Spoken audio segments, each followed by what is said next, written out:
ಕರ್ನಾಟಕ ರಾಜ್ಯ ಶಿಕ್ಷಣ ಇಲಾಖೆ ಈಗ ರಾಜ್ಯದ ಎಲ್ಲ ಶಾಲಾ ಮಕ್ಕಳಿಗೆ ಗುಡ್ ನ್ಯೂಸ್ ನೀಡಿದೆ. ಹೌದು, ಕರ್ನಾಟಕ ರಾಜ್ಯ ಶಿಕ್ಷಣ ಇಲಾಖೆ ಈಗ ಬೇಸಿಗೆ ರಜೆಯನ್ನ ಘೋಷಣೆ ಮಾಡಿದೆ. ಇನ್ನು ಕಳೆದ ವರ್ಷಕ್ಕೆ ಹೋಲಿಕೆ ಮಾಡಿದರೆ ಈ ವರ್ಷ ರಾಜ್ಯದ ಮಕ್ಕಳು ಹೆಚ್ಚುವರಿ ಬೇಸಿಗೆ ರಜೆಯನ್ನ ಪಡೆದುಕೊಳ್ಳಲಿದ್ದಾರೆ. ಹಾಗಾದರೆ ಕರ್ನಾಟಕದಲ್ಲಿ ಶಾಲಾ ಮಕ್ಕಳಿಗೆ ಯಾವಾಗ ಬೇಸಿಗೆ ರಜೆ ಆರಂಭವಾಗಲಿದೆ, ಇದರ ಕುರಿತಂತೆ ರಾಜ್ಯ ಶಿಕ್ಷಣ ಇಲಾಖೆ ಹೇಳಿದ್ದೇನು ಅನ್ನೋದರ ಬಗ್ಗೆ ಸಂಪೂರ್ಣ ಮಾಹಿತಿಯನ್ನ ಈ ವಿಡಿಯೋದಲ್ಲಿ ನಾವು ನಿಮಗೆ ತಿಳಿಸಿಕೊಡ್ತೀವಿ.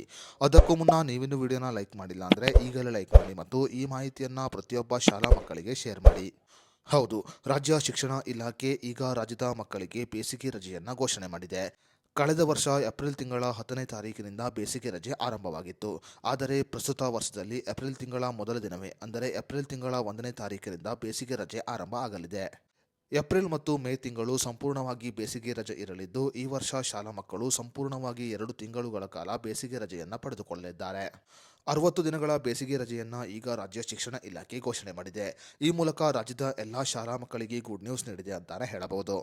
ಕಳೆದ ವರ್ಷಕ್ಕೆ ಹೋಲಿಕೆ ಮಾಡಿದರೆ ಈ ವರ್ಷ ತಾಪಮಾನ ಹೆಚ್ಚಾಗಿದೆ. ಇನ್ನು ರಾಜ್ಯದ ಕೆಲವು ಭಾಗಗಳಲ್ಲಿ ಫೆಬ್ರವರಿ ತಿಂಗಳ ಅಂತ್ಯದಲ್ಲಿಯೇ ತಾಪಮಾನ ಏರಿಕೆಯಾಗಿದೆ.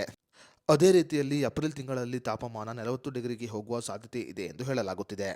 ದೇಶದಲ್ಲಿ ಮತ್ತು ರಾಜ್ಯದಲ್ಲಿ ತಾಪಮಾನ ಏರಿಕೆಯಾಗುತ್ತಿರುವ ಕಾರಣ ಈ ವರ್ಷ ಬೇಸಿಗೆ ರಜೆಯನ್ನ ಬಹಳ ಬೇಗ ಆರಂಭಿಸಲು ಈಗ ರಾಜ್ಯ ಶಿಕ್ಷಣ ಇಲಾಖೆ ನಿರ್ಧಾರವನ್ನ ಮಾಡಿದೆ. ಏಪ್ರಿಲ್ ತಿಂಗಳ 1ನೇ ತಾರೀಕಿನಿಂದ ಬೇಸಿಗೆ ರಜೆ ಆರಂಭವಾಗಲಿದ್ದು, ಏಪ್ರಿಲ್ ಮತ್ತು ಮೇ ತಿಂಗಳು ಸಂಪೂರ್ಣವಾಗಿ ಬೇಸಿಗೆ ರಜೆ ಇರಲಿದೆ. ಅದೇ ರೀತಿಯಲ್ಲಿ ಜೂನ್ ತಿಂಗಳ ಮೊದಲ ವಾರದಲ್ಲಿ 2025 ಮತ್ತು 26ನೇ ಸಾಲಿನ ಶೈಕ್ಷಣಿಕ ವರ್ಷ ಆರಂಭವಾಗಲಿದೆ ಎಂದು ರಾಜ್ಯ ಶಿಕ್ಷಣ ಇಲಾಖೆ ಹೇಳಿದೆ.